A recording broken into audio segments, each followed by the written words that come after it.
सबसे महत्वपूर्ण कार्य जगन्नाथ जी के सामने, जिसमें भगवान के दर्शन रथ के ऊपर, दूसरा भगवान के रथ की रस्सी को खींचना, तीसरा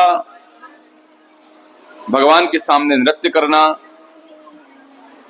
चौथा भगवान के ऊपर पुष्प वृष्टि करना और पांचवा भगवान के प्रसाद को ग्रहण करना। ये 5 रथ यात्रा के सबसे प्रमुख आकर्षण हैं। और भगवान जगन्नाथ की जैसे ये जो रूप आप देख रहे हैं, वास्तव में हम लोगों को कृष्ण का रूप बहुत आकर्षक लगता है, लेकिन भाव की दृष्टि से देखें तो भगवान जगन्नाथ का जो रूप है, इसके प्रेम की महिमा कृष्ण से भी अधिक बढ़ के है। क्योंकि ये जो रूप है भगवान का, जब भगवान द्वारिका में चले गए तो आचार्य वर्णन करते हैं कि रात्रि में ऐसे बोलते थे, राधे, ललिता, विशाखा, सुदामा, श्रीदामा, मधुमंगल, धनसुखा, मनसुखा, ऐसे कुछ उनके मुख से शब्द निकलते रहते थे।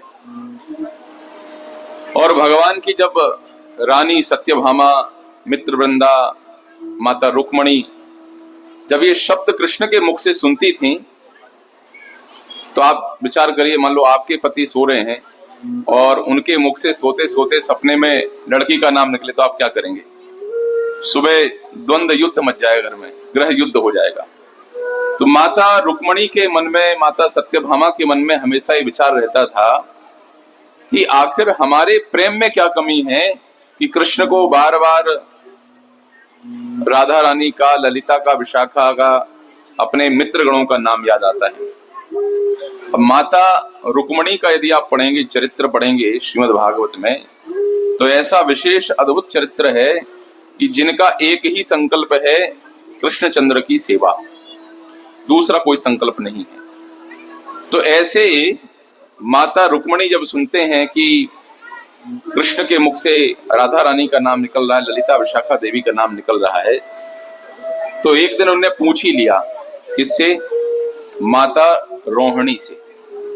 माता रोहिणी को सुखदेव गोस्वामी कहते हैं परम सौभाग्यवती, महाभागा। महाभागा क्यों कहते हैं? माता रोहिणी बलराम जी की मैया है। देवकी माता को भगवान की बाल लीलाओं का दर्शन करने का सौभाग्य प्राप्त नहीं हुआ, लेकिन भगवान ने जो भी लीलाएं संपन्न की, उन सारी लीलाओं के दर्शन का सौभाग्य प्राप्त हुआ माता रोहिणी को। तो भगवान कृष्ण से पूछा उनकी पत्नी ने कि भाई किसका नाम लेते हो, हमारा तो नाम कभी लेते नहीं हो। तो उन्होंने कहा ऐसा करिए, आप माता रोहिणी से जाकर के पूछ लीजिए। तो माता रोहिणी के पास जाते हैं, और माता रोहिणी के पास जब जाते हैं तो माता रोहिणी बोलती हैं कि कथा तो सुनाएंगे, लेकिन कथा के लिए एक अनुकूल वातावरण की आवश्यकता है। तो भगवान के विषय में सुनने के लिए सारी पत्नियां इतनी उत्सुक हैं कि माता रोहिणी को एक बड़े आसन पर बिठाया। सारी 16,108 रानियां नीचे बैठ गईं और माता रोहिणी ने कहा कि कथा तो हम सुनाएंगे, कथा सुनाने के पहले एक व्यवस्था करनी पड़ेगी, और व्यवस्था ये है कि यहाँ कृष्ण और बलराम ना आने पाए। यदि कृष्ण और बलराम यहाँ आ गए तो फिर काम बहुत बिगड़ जाएगा, फिर मामला संभला ही नहीं संभलेगा। तो अब सबके सब सुनने के लिए इतने उत्सुक थी भगवान की कथा कृष्ण के विषय में कि कोई द्वार पर जाकर के द्वारपाल बनने के लिए तैयार नहीं था। क्या करें?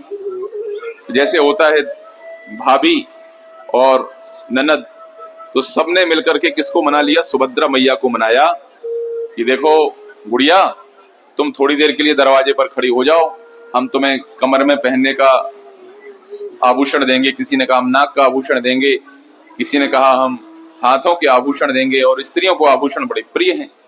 तो माता सुभद्रा ने कहा ठीक है, हम दरवाजे पर जाकर के खड़े हो जाते हैं। अब मैया रोहिणी कथा सुना रही हैं, भगवान कृष्ण की सारी रानियां वहां पर बैठी हुई हैं और माता सुभद्रा द्वारपाल बनकर के खड़ी हुई हैं। ये दृश्य है। माता रोहिणी जैसे कथा कहना शुरू करती हैं तो सबसे पहले ब्रज और द्वारिका के अंतर को बताती हैं। एक विशेष घटना माता रोहिणी सुनाती हैं कि ब्रजवासियों के प्रति कृष्ण का कितना प्रेम है और कृष्ण का ब्रजवासियों के प्रति कितना प्रेम है, और इसी प्रेम का पोषण करने के लिए भगवान चैतन्य महाप्रभु इस धराधाम पर प्रकट हुए। तो ये जो मैं आपको कहानी सुना रहा हूं, ये बड़ी गुप्त कहानी है, आपने नहीं सुनी होगी कभी। माता देवकी से नंद और वसुदेव जी से एक बार कहा गया कि भैया जब कृष्ण का जलाला जब जन्म हुआ था तो आपने संकल्प किया था कि 1000 गौएं दान देंगे, यज्ञ करवाएंगे। अब जब से कृष्ण आपके घर पर आए हैं आप तो भूल ही गए, सब भूल गए आप। तो उन्होंने कहा कि क्या करना चाहिए, तो निष्कर्ष ये निकला कि प्रभास क्षेत्र में चलते हैं और प्रभास क्षेत्र में जाकर के जो हमने संकल्प किया था कि इतनी इतनी गौएं दान करेंगे, इतने ब्राह्मणों को भोजन कराएंगे, वो जाकर के हम प्रभास में संपन्न करेंगे। सब जाते हैं, प्रभास मतलब आज का सोमनाथ, प्रभास क्षेत्र जाते हैं। अब जाने के पहले निमंत्रण पत्र, न्योता निमंत्रण पत्र देते हैं कि आइए आइए। तो अब निमंत्रण देने के लिए कौन जाए, तो निमंत्रण देने के लिए जाएंगे, कौन जाएंगे, एक सबसे विशिष्ट व्यक्ति हैं, वो है कौन, नारद जी। नारद जी का काम क्या है, जहां कोई कमी हुई वहीं पर नारद जी पहुंच जाते हैं। जब राम जी का विवाह पक्का हो गया, अब समय बहुत कम था, दशरथ जी बोले इतने वर्षों के पश्चात तो हमारे लाला हुआ और उसके इतने वर्षों के पश्चात हमें सौभाग्य प्राप्त हो रहा है, कितने कितने लोगों के विवाह में हम गए हैं, अब हमारे पुत्र के कार्ड हम कैसे बांटें, तो कौन कौन बांट सकता है कार्ड। तो नारद जी बोले अब कार्ड हम ही बांट देते हैं। तो राम जी के विवाह के कार्ड किसने बांटे, नारद जी ने। कैसे बांटेंगे, बोले माता सीता के यहाँ से जो अक्षत चावल आए हैं, अब ये कार्ड इतने लेकर के कहाँ घूमेंगे, बोले वही दे दो। तो जाकर के नीचे के लोग से लेकर के ऊपर के लोग तक सब जगह कार्ड बांट करके आए। और वर्णन आता है जब बारात चलती है राम जी की, तो उस बारात में बोले दशरथ जी बढ़िया मूछें ऊंची ऊंची करके बैठे हुए हैं हाथी के ऊपर, और इंद्र देवता भी बड़े श्वेत हाथी के ऊपर बैठे सुशोभित हो रहे हैं राम जी की बारात में।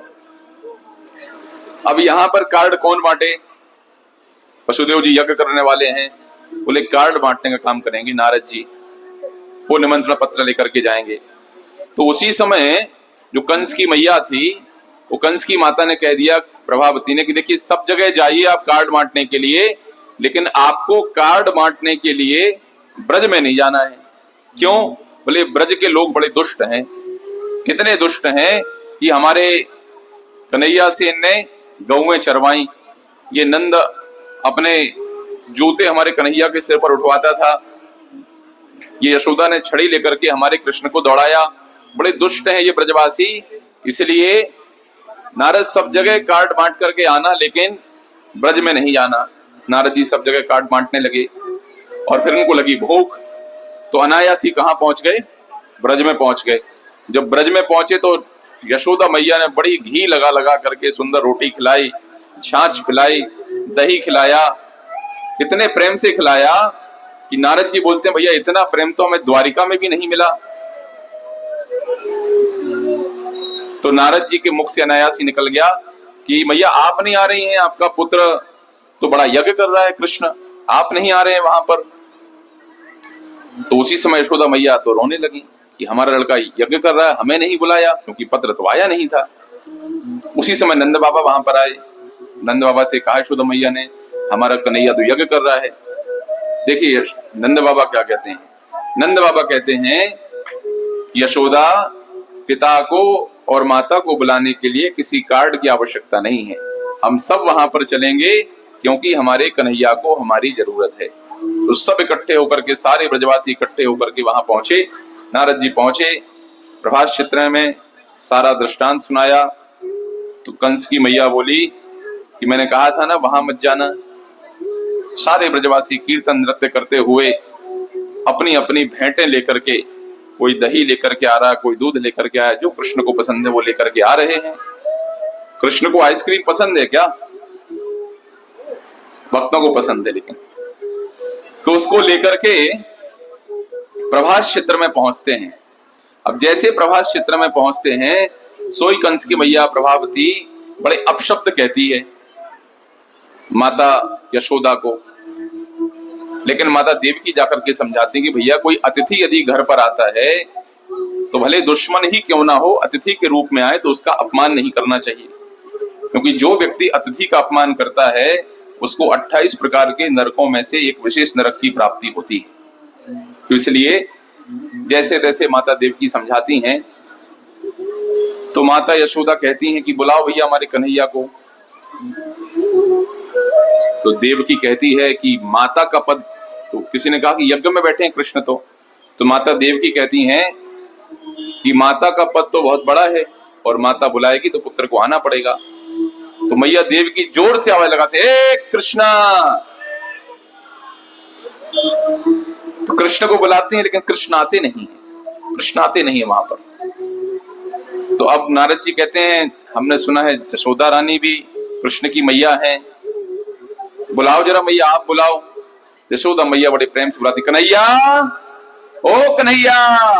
और जैसे आवाज लगाती हैं सारे यज्ञ वज्ञ को छोड़ करके कृष्ण दौड़ते दौड़ते माता यशोदा के पास पहुंचते हैं और जाकर के मैया यशोदा की गोद में, इतना बड़ा उनके कृष्ण के खुद उस समय 10-10 बच्चे हो गए थे एक रानी से, और जाकर के मैया यशोदा के सिर में, गोद में सिर रख करके दोनों आंखों से अश्रु प्रवाहित हो रहे हैं। और माता यशोदा वृद्ध हो गई है लेकिन माता यशोदा के दोनों स्तनों से दुग्ध प्रवाहित हो रहा है कृष्ण के प्रेम में। ऐसा स्नेह, तो ऐसे स्नेह का वर्णन करती हैं माता रोहिणी। और माता रोहिणी जब इस प्रकार से वर्णन कर ही रही थी, उसी समय वहां पर इसका आगमन होता है। दोनों के दोनों सुधर्मा सभा में बैठे हुए थे, सभा कक्ष में बैठे हुए थे। और जैसे ही कृष्ण को पता चलता है कि माता रोहिणी ब्रज की कथा कह रही हैं, दोनों बलदाओ भैया, चलो बड़े भैया, माता रोहिणी तो कुछ विशेष कथा कह रही हैं। तो कृष्ण का भी उस कक्ष में प्रवेश होता है। बीच में सुभद्रा मैया खड़ी हैं, एक तरफ कृष्ण जी खड़े हैं, एक तरफ बलदाव जी खड़े हैं, और यहाँ सारी रानियां कृष्ण कथा में डूबी हैं, वहां माता रोहिणी कहने में डूबी हैं। और यहाँ कृष्ण, बलराम और सुभद्रा मैया तो भूल ही गई कि हमारी ड्यूटी थी चौकीदार की, सब भूल करके सबके सब कृष्ण कथा का, ब्रज रस का आनंद ले रहे हैं। वही जगन्नाथ जी का विग्रह है। द्वारिका के कृष्ण वृंदावन के विरह में स्वयं की कथा माता रोहिणी से सुनकर के जिस प्रेम की अनुभूति करते हैं, उसी प्रेम की अनुभूति है भगवान जगन्नाथ, बलदेव और सुभद्रा महारानी। इसलिए प्रेम की 10 अवस्थाएं बताई गई हैं, और ये 10वीं अवस्था है।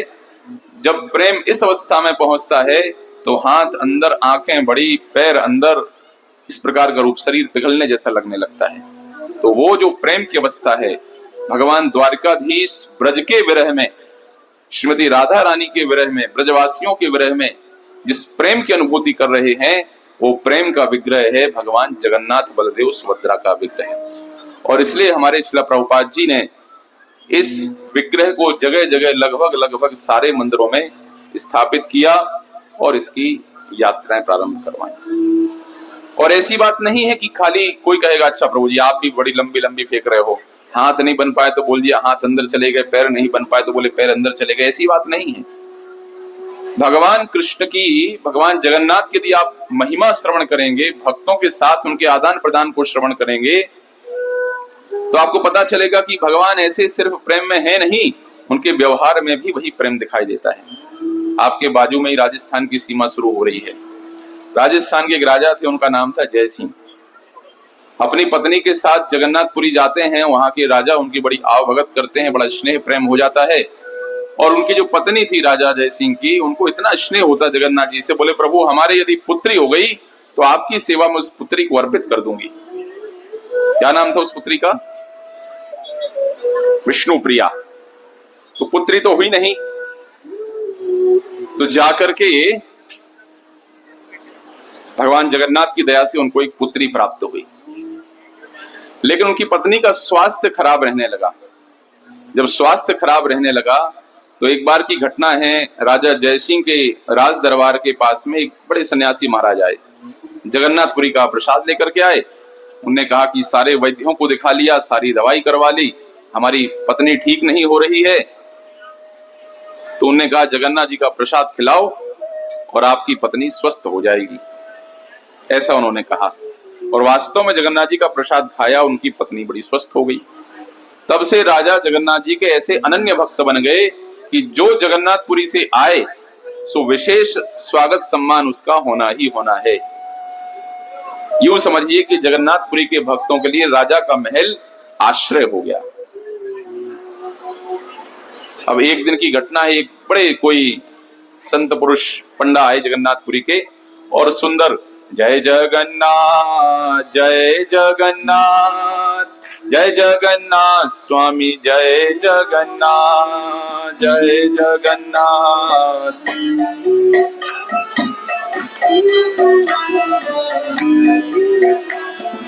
जय जगन्नाथ जय जगन्नाथ जय जगन्नाथ स्वामी जय जगन्नाथ जय जगन्नाथ।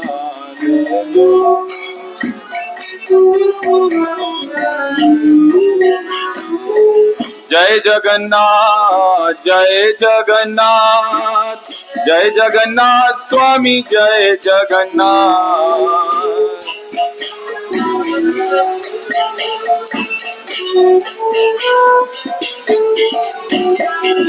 जय जगन्नाथ जय जगन्नाथ जय जगन्नाथ स्वामी जय जगन्नाथ।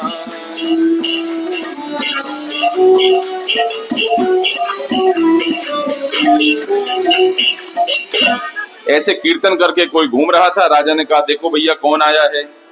उनके एक पुत्री हुई, इस पुत्री का नाम था विष्णुप्रिया। तो उसने अपनी सखी से कहा देखो तो जरा कौन रास्ते में आवाज कर रहा है। तो जाकर के देखा, उसने कहा ऐसा है देवी जी की कोई ऐसे जगन्नाथ जी का कीर्तन करते हुए कोई पंडित यहाँ पर घूम रहा है। बोले बुला लाओ अंदर। अंदर बुला करके लाए। राजा ने बड़ी आव भगत की, बड़ा स्वागत सम्मान सत्कार किया। अब जाने का समय हुआ सो जगन्नाथ जी के लिए राजा ने बड़ी बड़ी भेंट, मूंगा मोती जो स्वर्णाभूषण थे सब कुछ दिया। अब रानी विष्णुप्रिया, जो राजकुमारी विष्णुप्रिया थी, विष्णुप्रिया ये विचार कर रही है कि हम जगन्नाथ जी के लिए क्या भेंट अर्पित करें, हम जगन्नाथ जी के लिए क्या दे सकते हैं। ये विष्णुप्रिया देवी विचार कर रही हैं। तो विष्णुप्रिया ने सब विचार किया। सारा विचार करने के पश्चात उन्होंने विचार किया कि भगवान जगन्नाथ तो लक्ष्मीपति हैं, अब धन पैसा इनको क्या दे दें, क्योंकि सारी संपत्ति तो इनके पास है ही। तो बड़ा विचार करके एक पत्र लिखा विष्णुप्रिया ने, और उस पत्र को बढ़िया एक सुंदर डिब्बे में बंद करके, संदूक में बंद करके पंडे को दे दिया। आप जा रहे हैं जगन्नाथपुरी, तो ये हमारा जो उपहार है, जो हमारी भेंट है, ये जगन्नाथ जी को दे देना। अब हम सबका स्वभाव, सब लोभी होते हैं और ऐसे दूसरे की बातें जानने की तो बड़ी इच्छा होती है कि नहीं। बहुत प्रसिद्ध घटना है ना कि सासू माँ की तबीयत ठीक नहीं थी, बहू से कह रही थी कि हमारी तबीयत ठीक नहीं है, तबीयत ठीक नहीं। तो बहू ने कहा मम्मी जी चाय बना दो। बोले ना ना चाय नहीं। तो दवाई ना ना। तो मसाज कर। बोले नहीं नहीं नहीं। बहू समझ गई बीमारी क्या है। आकर के उसने खूब 10 मिनट शर्मा जी की पत्नी ऐसे, वर्मा जी की बहू ऐसे, इनकी पत्नी उनकी पत्नी, 10 मिनट खूब चुगली करी। मम्मी जी अब कैसे लग रहा? अब बेटा ठीक लग रहा है। तो हम सबका स्वभाव होता है दूसरे की गलती को देखना, दूसरे की व्यक्तिगत चीजों में झांकने का स्वभाव होता है। तो ये पंडे ने भी क्या किया, उसने कहा देखते तो हैं जरा राजकुमारी ने क्या रखा है। तो जब उसको खोला तो एक अच्छे पत्र के ऊपर, पत्ते के ऊपर कुछ लिखा हुआ था। पगला गई, भावुक है ये रानी, राजकुमारी भावुक है, भाव में बही जा रही है। यहां से वहां तक डब्बे को ढो करके जाएंगे, वही फेंक दिया उसने डब्बा, और डब्बा वही फेंक दिया और पहुंचा जगन्नाथपुरी। और जैसे जगन्नाथपुरी पहुंच करके रात्रि में विश्राम कर रहा था, सोई जगन्नाथ जी सपने में आ गए। और जगन्नाथ जी बोले क्यों बे, तुम्हारे काम की जो चीज थी वो तुमने रख ली, हमारे काम की चीज वहीं फेंक आए। जैसे ही सुना वैसे ही कांपने लगा, थर थर डर गया। अब बोले जो तुम फेंक करके आए हो, कल वही वस्तु हमारे हृदय पर जाकर के मिलेगी, तुम्हें हमारे हृदय पर लगी मिलेगी। सुबह पहुंचे, सारे बड़े बड़े पुजारी वहां पहुंचे मंदिर में। देखते हैं जगन्नाथ जी के वक्ष स्थल के ऊपर एक पत्ता चिपका हुआ है। और उस पर कुछ लिखा हुआ है। तो सब लोग आश्चर्य में पड़ गए। मान लो अपने जगन्नाथ जी हैं, इनके हृदय पर आकर के अभी कोई कागज चिपक जाए तो आप लोग आश्चर्य में नहीं पड़ेंगे कि कहां से चिपक गया? किसी पुजारी ने लगाया नहीं, किसी व्यक्ति ने पहनाया नहीं, कागज यहां पर है नहीं, तो आकर के चिपका तो चिपका कहां से? तो सब बड़े बड़े पंडे ये विचार कर ही रहे थे। उतने में ये रात्रि में जिस पंडे को सपना आया था भाग करके वहां पहुंचा और उसने सारी कथा सुनाई कि भैया ऐसे ऐसे हुआ था, वो विष्णु प्रिया देवी ने भेजा था पत्र, हम तो फेंक करके आए, भगवान जगन्नाथ सपने में आए, खूब डांट लगाई हमें और कह दिया कि वहीं जाकर के मिलेगा। और जब जाकर के देखा तो वो पत्ता भगवान जगन्नाथ के वक्षस्थल पर, हृदय पर लगा हुआ है। अब विचार करिए आप, उस पत्ते में लिखा क्या था, पत्र में क्या लिखा था?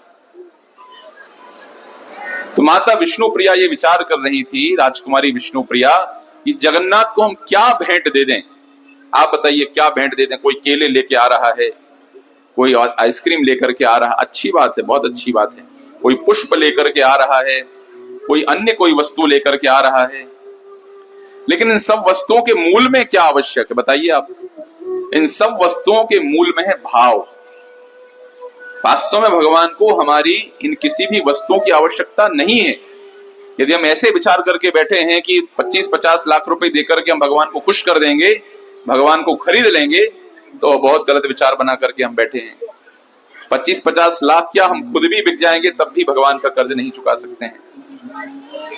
इतना सुंदर पत्र लिखा माता विष्णु प्रिया ने। उस पत्र के ऊपर लिखा था कि हे कन्हैया, हे जगन्नाथ स्वामी, बहुत विचार किया हमने कि आपके लिए क्या भेंट भेजूं, क्या भेंट भेजूं, लेकिन इस संसार में ऐसी कोई वस्तु नहीं है जो आपसे स्वतंत्र हो और जिसके आप स्वामी ना हो। आप हर वस्तु के स्वामी हैं, हर वस्तु आपकी ही है। तो हम तो ये विचार नहीं कर पा रहे हैं कि आपको भेंट में क्या भेजें प्रभु। लेकिन हमने सुना है, विद्वानों के मुख से, भक्तों के मुख से सुना है कि प्रभु जिस दिन आप ब्रज को छोड़ करके द्वारिका गए थे, मथुरा गए थे, उस दिन हमने सुना है कि आपका जो हृदय है वो गोपियों ने चुरा लिया। प्रभु आपका हृदय आपके पास नहीं है, आपके मन को, आपके हृदय को गोपियों ने चुरा लिया है। और प्रभु हमने ऐसा विचार किया कि आपके पास सब कुछ है लेकिन हृदय आपके पास नहीं है, इसलिए प्रभु हम अपना मन, अपना हृदय, प्रेम से भरा हुआ हृदय प्रभु आपको देना चाहते हैं। ये पत्र वहां पर रखा हुआ था और भगवान जगन्नाथ जी ने उस पत्र को अपने वक्षस्थल पर लगा करके रखा था। तो इसलिए मैंने कहा कि ऐसी बात नहीं है कि सिर्फ कहने के लिए जगन्नाथ जी प्रेम की मूर्ति हैं। जगन्नाथ जी के व्यवहार में भी वो प्रेम दिखाई देता है। जगन्नाथ जी अपने भक्तों से जब व्यवहार करते हैं उसी प्रेम का परिचय देते हैं। बाकी मंदिरों में, बाकी जगह, कई, अभी हमारे रथ यात्रा थी बड़ोदरा में, बहुत सारे टीवी चैनल वाले आए इंटरव्यू करने के लिए। सबको हमने एक ही बात कही, आज के इस समय में वर्तमान जो प्रसंग चल रहा है, जाट राजपूत से लड़ रहा है, राजपूत गुर्जर से लड़ रहा है, गुर्जर बनिया से लड़ रहा है, बनिया यादव से लड़ रहा है, यादव ब्राह्मण से लड़ रहा है, उसको मुसलमान से लड़ना है, उसको क्रिश्चियन से लड़ना है, उसको सिख से लड़ना है, ऐसे फालतू की लड़ाई झगड़े मचे हुए हैं। और ऐसे समय हमारे जगन्नाथ जी बहुत ही प्रासंगिक हैं। ऐसे ही नाम जगन्नाथ नहीं पड़ा है इनका, बस कहने के लिए जगन्नाथ हुए। प्रभु जी गा रहे थे ना, जय जगन्नाथ जग तेरे नाथ, वो वास्तव में जगन्नाथ हैं। और अपनी लीलाओं में भगवान ने ये स्पष्ट किया है, भगवान के लिए कोई ये नहीं कि कौन क्रिश्चियन है और कौन मुसलमान है, और इसके बिना ही भगवान जो है सिर्फ अपनी कृपा हिंदुओं के ऊपर ही करेंगे ना। दीनेर अधिक दया करे भगवान, जो जितना पतित है भगवान उसके ऊपर उतनी अधिक दया करते हैं जितना पतित है। ऐसे तो कई सौ कहानियां हैं जगन्नाथ जी की, लेकिन मैं ये बताना चाहता हूं, ये जगन्नाथ रथ यात्रा समरसता का उत्सव है। कोई नहीं पूछता है तू मुसलमान है रथ नहीं खींच सकता है, तू मांसाहार करने वाला जगन्नाथ जी के दर्शन नहीं कर सकता है, जगन्नाथ जी का प्रसाद नहीं ले सकता है, ओ भैया हम अपवित्र हो जाएंगे। बल्कि जगन्नाथ जी आते हैं तो कोई भी पतित से पतित व्यक्ति जगन्नाथ जी का स्पर्श भी कर सकता है। ये विशिष्टता सिर्फ जगन्नाथ जी के उत्सव में ही मिलती, इतनी समरसता का उत्सव। और नियम है, शास्त्र में नियम है कि यदि विग्रह एक बार मंदिर से बाहर निकल गया तो फिर दोबारा जो मूल विग्रह है स्थापित विग्रह वो उस मंदिर में दोबारा नहीं जाए, उनके लिए नया मंदिर बनवाना पड़ेगा। सिर्फ जगन्नाथ जी एक ऐसे विग्रह हैं जो मूल विग्रह बाहर भी निकलता है, दर्शन भी देता है और जाकर के पुनः उसी मंदिर में बैठ भी जाता है। सिर्फ जगन्नाथ जी का विग्रह ऐसा है। उड़ीसा में बड़ी एक कथा प्रसिद्ध है। एक भक्त था, एक मुस्लिम शासक थे, उनका नाम था लाल बेग, और ललिता नाम की एक ब्राह्मणी थी, उसका अपहरण कर लिया उसने और उससे एक संतान हुई उसको, उसका नाम रखा गया सालवेग। सालवेग बड़ा पराक्रमी था, युद्ध में जाया करता था। युद्ध में जाकर के एक बार बहुत ज्यादा घायल हो गया, सारे शरीर में ऐसे घाव हो गए कि मरणासन अवस्था में पड़ा रहा। ऐसी अवस्था हो गई शरीर की कि पूरा दिन कराहता रहता था कष्टों से। अब उसको ऐसे लगे कि ऐसे शरीर को रखने से क्या फायदा। उसकी मैया बड़ी भगवत भक्त थी, भले मुसलमान ने अपहरण करके उससे शादी कर ली थी, उसके हृदय में भगवान के प्रति बड़ा भक्ति भाव था। और उसने कहा, बेटा आज हम तुम्हें ऐसे रहस्य को बता रहे हैं, और उसने अपना सारा वृतांत पीछे का बता दिया कि कैसे हम तुम्हारे पिता की पत्नी बने। और उसने एक बड़ी महत्वपूर्ण बात कही कि अब ना हमारा यौवन बचा है और ना तुम्हारे शरीर में शक्ति बची है, इसलिए ना तुम अपने पिता के काम के बचे हो और ना मैं अपने पति के काम की बची हूं। ये भौतिक चेतना है। भौतिक चेतना में व्यक्ति सिर्फ और सिर्फ लाभ प्राप्त करना चाहता है, फायदा उठाना चाहता है, क्या ले सकते हैं हमें, क्या मिल सकता है, ये भौतिक चेतना है। और आध्यात्मिक चेतना, आध्यात्मिक चेतना व्यक्ति देना चाहता है, क्या हम दे सकते हैं, क्या समर्पण कर सकते हैं भगवान के लिए, ये आध्यात्मिक चेतना है। उसने कहा, मैया बहुत दिनों तक तो हम ये प्राणों को धारण नहीं कर पाए, कुछ उपाय बताओ। तो उसकी मैया ने कहा, अब एक ही उपाय है, और वो उपाय है यदि तुम भगवान की सेवा में लग जाओ, भगवान के चिंतन में लग जाओ, तो भगवान तुम्हारी सारी जो कष्ट हैं उन कष्टों को क्षमा कर देंगे। ऐसे उन्होंने कहा। तो उन्होंने कहा, हम तो मैया जानते नहीं भगवान कैसे हैं। तो उस बड़ा सुंदर भगवान के रूप का वर्णन किया, खूब सुंदर वर्णन कर रही है। सुंदर कुंडल नयन विशाला, गले सोहे वैजंती माला, आज छवि की बलिहारी, जय माधव मदन मुरारी। भगवान ने कानों में सुंदर मकराकृत कुंडल पहन करके रखे हैं, गले में वैजंती माला, सिर के ऊपर मोर मुकुट भगवान ने धारण किया हुआ है, पीतांबर भगवान पहने हुए हैं, सुंदर मधुर बांसुरी भगवान बजा रहे हैं। भगवान के इस रूप का वर्णन करने के पश्चात उन्होंने कहा, मैया कैसे मिलेंगे प्रभु, कैसे करें, कितने दिन में मिलेंगे। उन्होंने कहा, मिल जाएंगे, 12 दिन की प्रतीक्षा करो। तो कैसे उनको प्रसन्न करें। उनका भगवान के नाम का जप करो, हरे कृष्णा कृष्णा कृष्णा हरे हरे, हरे राम राम राम हरे हरे। जप करते करते 11 दिन बीत गए। 11वें दिन अपनी मैया से मिले, बोले, माता न कष्ट कम हो रहा है, न कोई आश दिखाई दे रही है। माता बड़ी सुंदर बात कहती है, बोले, बेटा भगवान के भजन में विश्वास ही हमारा अस्त्र है। भगवान के भजन में विश्वास ही हमारा अस्त्र है। यदि हमने गुरुजी के वचनों को मान करके दृढ़ता से भगवान के भजन में लगे हुए हैं, तो आज नहीं तो कल सफलता निश्चित है। लेकिन अनुज, अरे यार इतने साल से 16 माला जप कर रहे हैं, प्रभु जी लगे हैं, रघुनाथ प्रसाद प्रभु करो करो माला करो, 16 माला करो, 16 माला करो, माला कर करके मरे जा रहे हैं, कुछ हो ना रहा नहीं है, जैसे पहले थे वैसे अभी हैं। दृढ़ संकल्प के साथ में भगवान का नाम जप करना चाहिए। 11वां दिन बीता और 11वें दिन की रात्रि में ऐसा विशेष चमत्कार हुआ कि प्रातः काल होते ही 12वें दिन के जितने घाव लगे हुए थे, जितना कष्ट था, सारे के सारे घाव और सारा का सारा कष्ट इस सालवेग का चला गया। सालवेग वहां से उठे, बोले, मैया क्या करें। बोले, जगन्नाथ जी के दर्शन के लिए चले जाओ।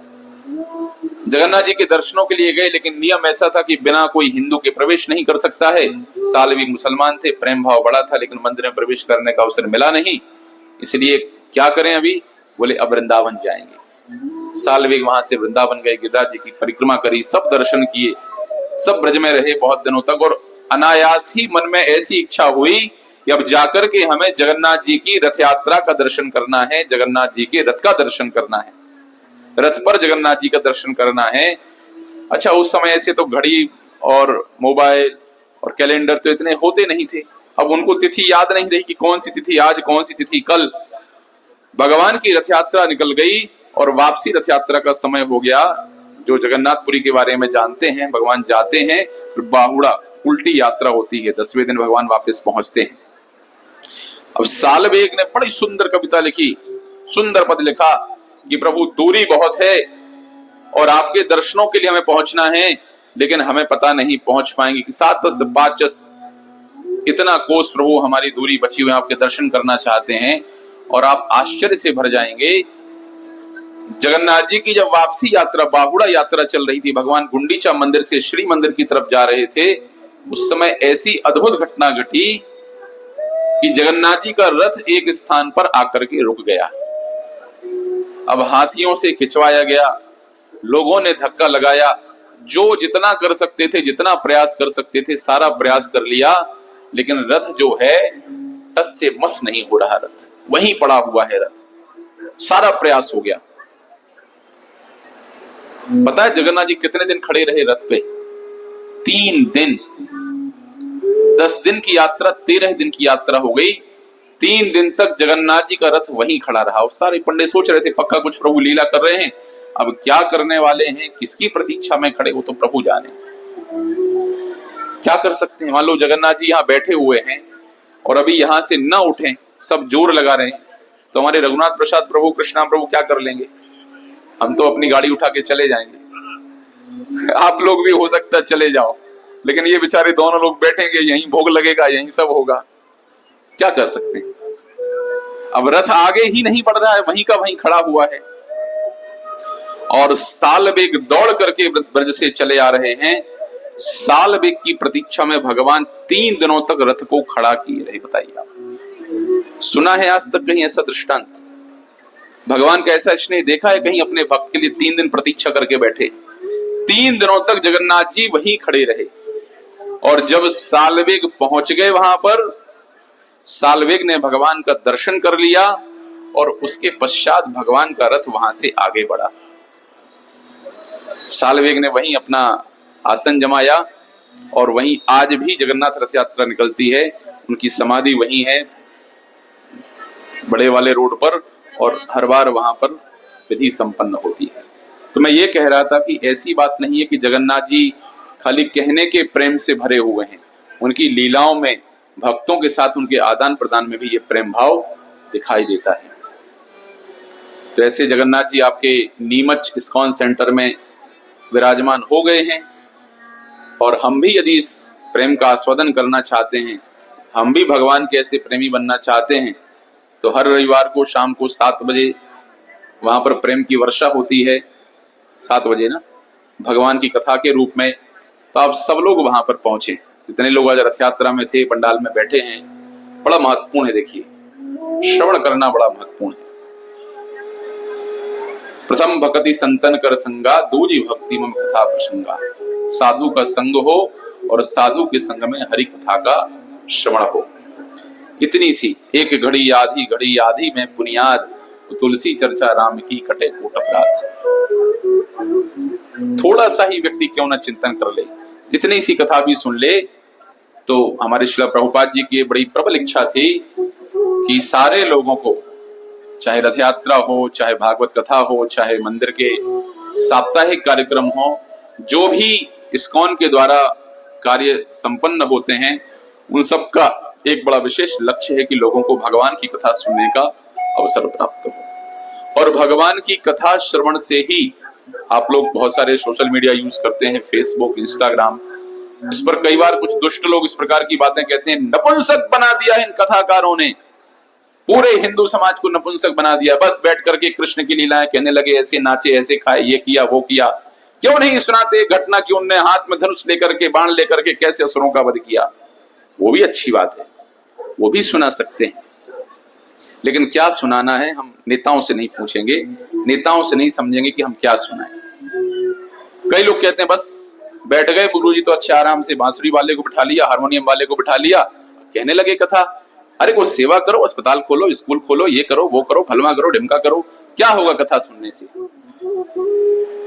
सारी समस्या का समाधान कथा में छुपा हुआ है। क्यों छुपा हुआ है? सुन लीजिए। क्योंकि सारी समस्या की जड़ जो है वो है हमारा अशुद्ध हृदय, अपवित्र हृदय।